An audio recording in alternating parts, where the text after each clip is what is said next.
actively inspire with the breath from the ventilator, it's not working against as much pressure, right? Because I'm creating negative pressure while it's pushing positive pressure in. Does that make sense? If the ventilator is delivering a constant pressure of 30, which pressure control does, it hits 30 like that, and it stays at 30 for the I time. If it's delivering 30 the whole time, at the airway opening, it's going to become 30 eventually in the alveoli, right? What's the difference? Nothing, right? They're equal. But let's say it's delivering 30, and in my lung, I'm creating that -5. Now what's happening? It's sensing that it's only delivering a pressure of 25.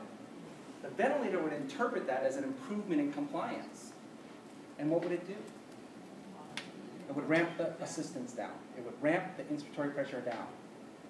So I'm agitated, I'm under sedated, and I do this. And the ventilator goes, ooh, he's better. Let's give him less help. Right? Hold on.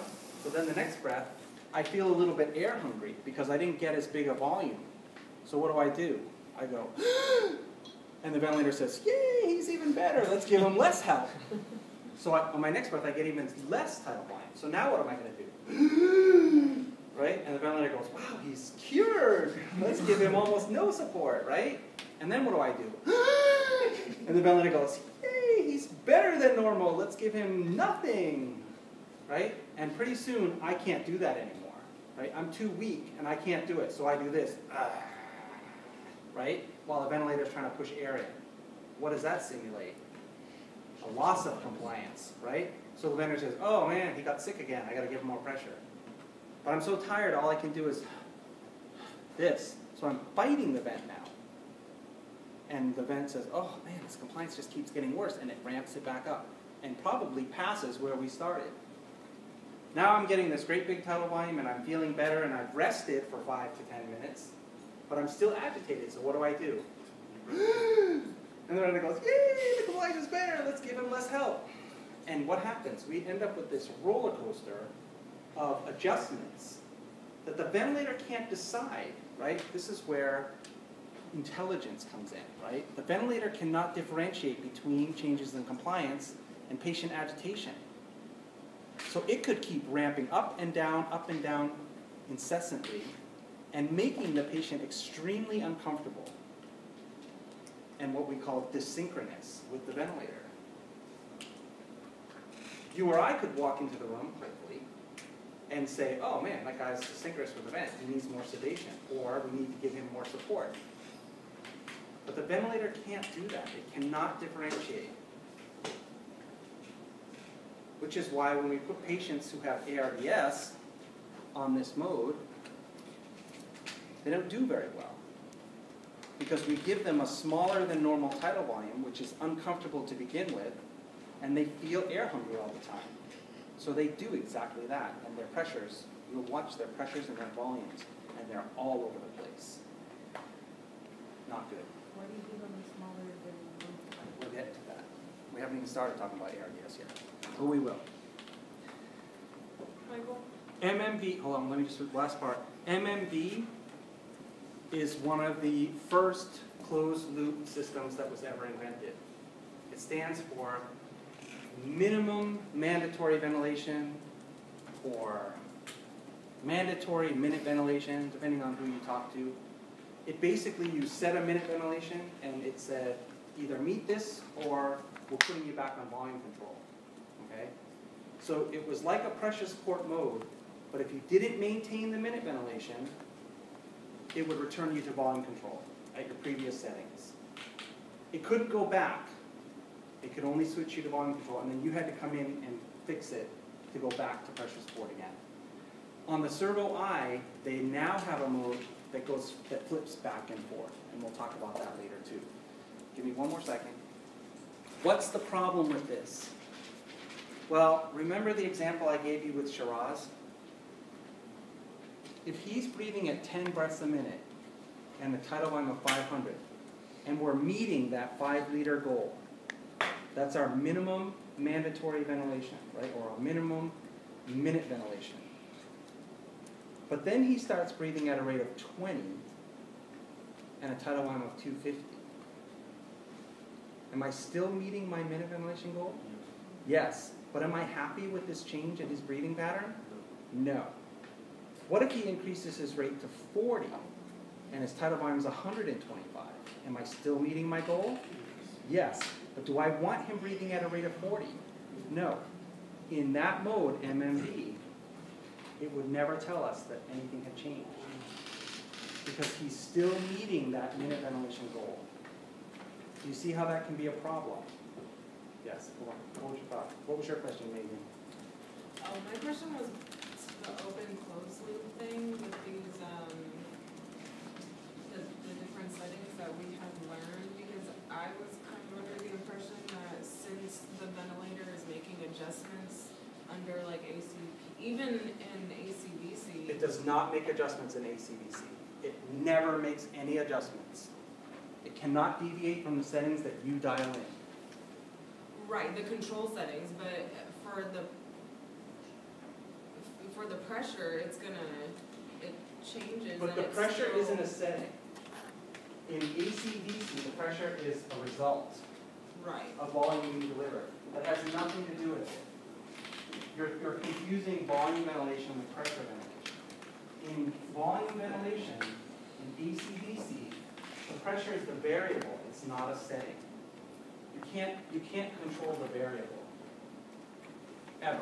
Right. No. I'm saying, I guess I misunderstood what an open and closed loop, because I thought open or a closed loop was any time the vent Makes an adjustment on its own. It adjusts a parameter without you being in the room. Whatever parameter that is dependent on the mode, the closed loop mode that you're using. It's not always the same parameter. So if it was ACVC, it's only going to be able to adjust the pressure, not the volume. It wouldn't be ACVC, it would be PRVC. And the only thing it can adjust is the inspiratory pressure, up or down. That's all it can do. That's the only thing it can change, but it can change that. If you're on pressure control, which is essentially the same thing as PRVC, it will never change the inspiratory pressure. You have to go in and actually change it yourself. That's open loop. If the ventilator can automatically adjust any parameter, then it is closed loop. I think where a lot of people are getting confused are when we were in your class last semester, you had that circuit that was basically an open circuit because it had the exhalation valve. And the open circuit versus the closed right, circuit. exactly. Yeah. And you had the one that had the drive line and the exhalation valve. That's not an open versus closed circuit. That's an internal versus external exhalation valve circuit. That's where we're getting confused. But we're not talking about circuits. We're talking about modes. Because They have nothing to do with each other. in the book, it talks about the exhalation port or exhalation valve and like you were saying. So it was talking about the different components of the open circuit, and it sounds a lot like. But it's not. I'm not talking about circuits. I'm talking about modes. It has nothing to do with the circuit that's attached to the ventilator. Nothing at all. We haven't even, that's coming up. There is different types of circuits. Okay. So We're not talking about circuits. we're talking about modes. Did I draw a circuit over there? No, I drew a whole bunch of modes on the board. Yeah, I see. That's not what I meant either. Okay. I know what you're saying, and that's something different. But I thought, I don't know. I guess In RT105B, did I ask you to set up a volume control setting and then do a vent Yes. check? Yeah. Okay.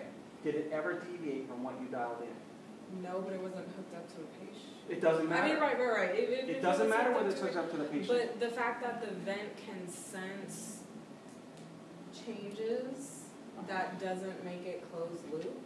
It's only closed loop. Of course it senses changes. If All the the vent readouts are makes the sensitive. changes. Oh, But if it takes that information and then adjusts the parameter, Then that's it's closed loop. Okay. Oh, so Right. all of those are just alarming us of changes, they're not. Yeah, making if a the prediction on patient's our rate goes stuff. too high, it gives us an alarm. Great, it doesn't change anything. That's right. It just tells us, hey, guess what, your patient's breathing at 30. Okay, great, it doesn't care, Right. right? It's alarming to tell us because you told it to alarm. But once again, you told it to do something and it did it. Versus it telling itself to do something. Right, And then okay. changing the parameter on its own. Yep. So there's an apnea setting, you not consider it making those modes a closed loop? It's not. Because it doesn't go The back reason, towards. right, the reason is because in an apnea setting is really considered a safety mechanism. It's not considered a closed loop. But technically, it is a closed loop, right? It is saying, hey, you're not doing this, so I'm going to switch you to this. So technically, it is closed loop. But because it's an apnea setting, we refer to it as a safety setting versus a closed loop. It also cannot Go receive back new towards- feedback and then switch back again, which the original MMV could not do either. Okay? But MMV was not considered a safety mechanism. Okay. Interface. Remember that panel that you dialed in all the settings? That's the user interface or the control panel. Sounds exciting, right? That's all it is. Wherever you dial in settings, that's the interface. Okay? You put your settings in there. That's where the knobs or soft keys or whatever, that's where you find them. It's where you choose your alarm settings or silence. It's where you do special procedures. Edgar, name a special procedure you might do with the user interface. You're not Edgar. Unless you want to. What was the question? User interface. You touched it many times. Give me a special procedure you perform. Respiratory rate? That's not a special procedure. That's a setting. Philip? Inspiratory pause, right? You were checking plateau pressure. So you hit that inspiratory pause button. Michael, what's another one? Expiratory pause? Expiratory hold, right? For air traffic. Raquel, what's another one?